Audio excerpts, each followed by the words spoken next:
আপনি কি একটি স্মার্টফোন কেনার পরিকল্পনা করছেন? আপনি কি জানেন আপনার অজান্তেই করা 5টি ভুলের কারণে আপনি স্মার্টফোন কিনে বারবার ঠকে যাচ্ছেন?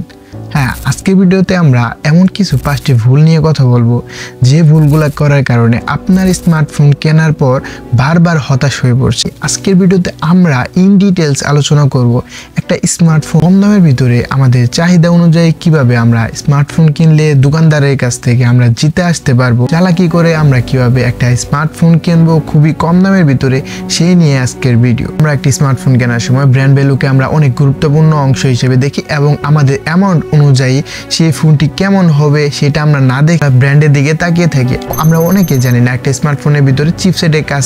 আমাদের একটা স্মার্টফোন কেনার আগে সর্বপ্রথম দেখতে হবে যে তার কনফিগারেশনগুলো, স্মার্টফোনের ব্যাটারি কত এম্পিয়ার হতে পারে এবং তার চিপসেটটা আসলে কি দেওয়া, ডিসপ্লে রেজুলেশন কেমন এবং এই ফোনটির যে অফিসিয়াল ওয়ারেন্টিটা আছে সেই ওয়ারেন্টি ব্যাপারে আমরা অনেকে অবগত থাকি না, যার কারণে পরবর্তীতে আমাদের ফোন যখন একটা প্রবলেম দেখা দেয় সেই ক্ষেত্রে আমাদের অনেক সমস্যা ফেস করতে হয়। আপনার ফোনে আইএমই ম্যাচ করার জন্য আপনার ডায়াল প্যাডে গিয়ে লিখবেন *#06#। এটা লিখলে এগুলো আপনার ফোনে যে দুইটা আইএমই আছে সেই দুইটা আইএমই বের হয়ে যাবে। আপনি খুব সহজে আপনার ফোনের বক্সের সাথে ম্যাচ করে নিতে পারবেন। দ্বিতীয় নাম্বার, আমরা ফোন কিনতে গিয়ে যেভাবে প্রতারণার শিকার হই সেটা হলো আমরা অনেকে অনলাইন প্রাইসটা দেখি না। এটা দোকানদার বোঝার পর আপনার কাছ থেকে ওভার প্রাইস রাখার চেষ্টা করবে। আপনি যদি একজন চালাক লোক হয়ে থাকে তাহলে আপনি ফোন অফিসিয়াল যে স্টোর আছে সেই স্টোর থেকে কখনোই কিনবেন না। আপনি সবসময় চেষ্টা করবেন মাল্টি শপের যে প্রমোটারগুলো থাকে সেই প্রমোটারের কাছ থেকে একটি ফোন ক্রয় করার জন্য।